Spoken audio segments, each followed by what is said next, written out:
अस्सलाम वालेकुम students. Lecture number 6 है आपका डीएलडी का और इसमें मैंने आपको लॉजिक गेट सिखाने हैं जो आपकी डीएलडी की सारी बेस है। सबसे पहले ये समझना ज़रूरी है कि लॉजिक गेट्स क्या हैं और हमें उनकी क्यों ज़रूरत है। फॉर इंस्टेंस आप एक कैलकुलेटर इस्तेमाल करें अपने मोबाइल के ऊपर। कैलकुलेटर की एक ऐप है जिसको बनाया गया है और सॉफ्टवेयर के ऊपर कमांड्स बनाकर आप उसका इस्तेमाल करें। इसी तरह एक कैलकुलेटर आपके बैग में भी पड़ा हुआ है जिसका आप इस्तेमाल करते हैं एग्ज़ाम के दौरान, राइट, जो हार्डवेयर के ऊपर आपके पास अवेलेबल है। कैलकुलेटर क्या काम कर रहा है?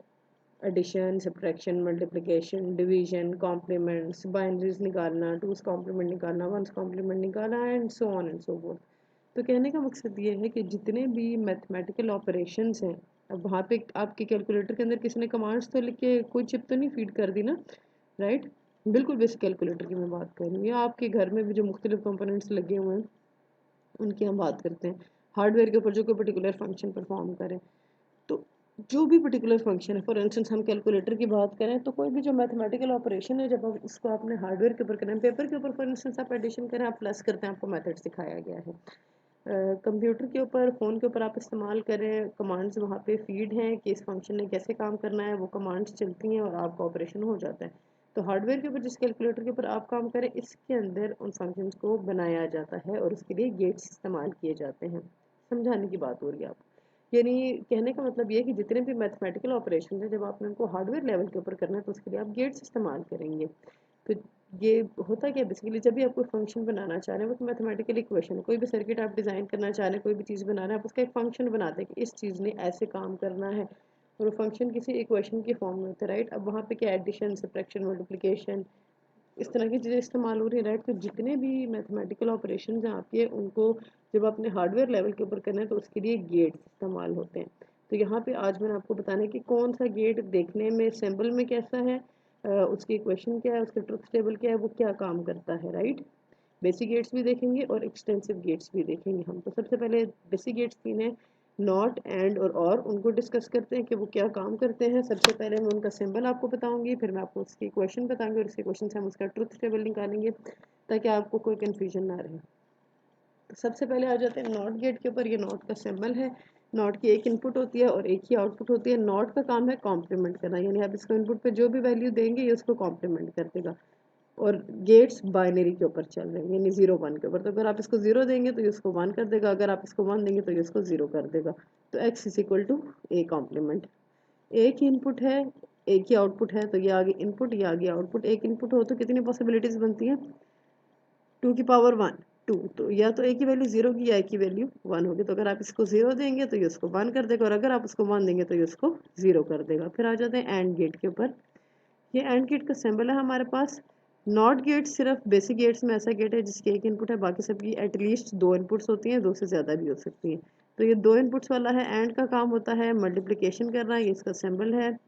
2 इनपुट्स हैं, एक आउटपुट है। 2 इनपुट्स हो तो 2 की पावर 2, 4 पॉसिबिलिटीज।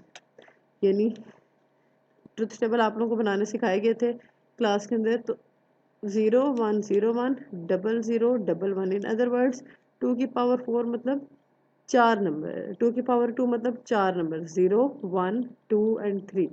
तो 0 से लेके 3 तक की ये बाइनरी से लिखी है। 0 की बाइनरी, ये 1 की बाइनरी, ये 2 की बाइनरी, ये 3 की बाइनरी। इनकी मल्टीप्लिकेशन करते हैं। आपको पता है मल्टीप्लिकेशन के अंदर अगर एक भी इनपुट 0 तो आउटपुट 0 हो जाती है। तो उस हिसाब से 0 × 0 0, 0 × 1 0, 1 × 0 0, 1 × 1 1। फिर आ जाता है और गेट के ऊपर। और गेट का काम एडिशन है, ये इसका सिंबल है। इन अदर वर्ड्स आप कह सकते हैं कि और ये काम करता है कि अगर एक भी इनपुट 1 हो तो आउटपुट 1 हो जाती है। ये डिटेक्ट करें अगर एक भी इनपुट 1 है तो आउटपुट ने 1 हो जाना है। 2 इनपुट्स हैं अगैन, 2 की पावर 2, 4 पॉसिबिलिटीज।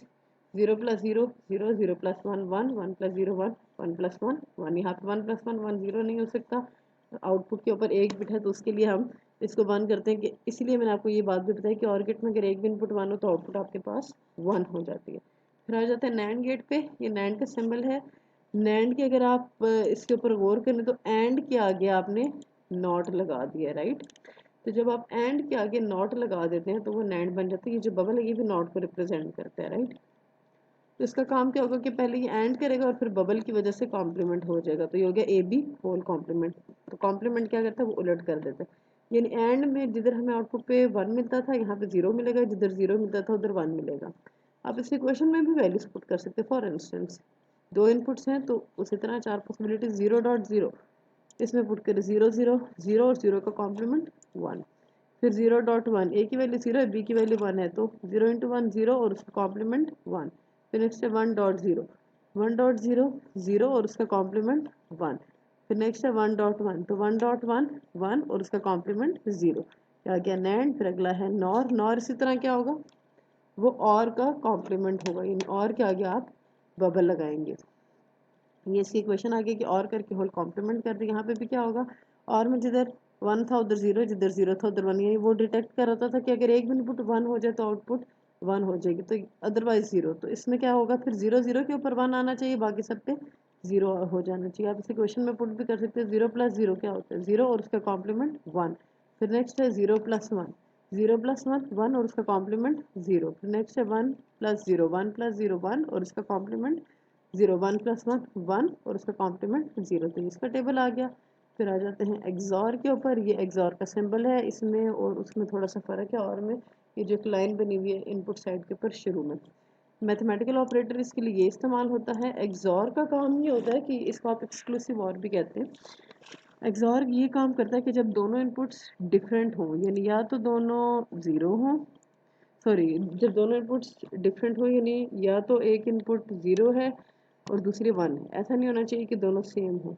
लेकिन जब भी आपके पास वैल्यूज डिफरेंट हो, इक्वल ना हो, 0 1 या 1 0, जैसे यहाँ पे अब ये इनपुट सेम नहीं है, ये डिफरेंट है, तो आउटपुट 1 होती है, अदरवाइज 0। यानी जब दोनों इनपुट सेम होंगी तो आउटपुट 0 होगी, अदरवाइज 1 होगी। तो अभी दोनों सेम है, यानी दोनों 0 है तो 0, दोनों 1 है तो भी 0, लेकिन जब वो डिफरेंट है, इक्वल नहीं है, तो आउटपुट 1 है। एक्स नॉर एक्सॉर का ऑपोजिट है, यानी एक्सॉर के आगे आप नॉट लगा देंगे तो एक्स नॉर बन जाएगा।